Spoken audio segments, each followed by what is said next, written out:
How to crop image in Canva.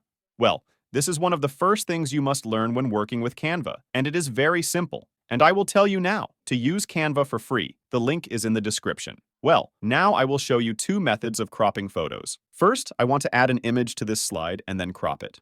For example, I choose this image. Of course, it doesn't matter what your object is. In general, there are two ways to crop in Canva.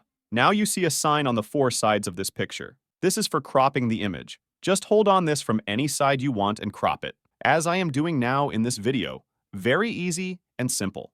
You can do this for most of the images that are in Canva or that you upload yourself. Even you can do the same for videos. But sometimes you may notice that there is no cropping sign in some objects. What should you do then? I will tell you now. Well, for example, here I add another object from the graphics section to the slide.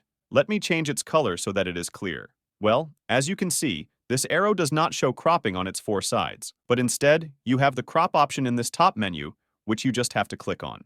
Now, you can easily click on the corners of this image and shrink it and change its size to crop it as you need. As you can see, I am doing the same thing. Finally, when it was okay, click on this option and boom. As I promised, you learned the two methods needed to crop photos in Canva in this video. If it was useful, hit the like button. Thank you guys.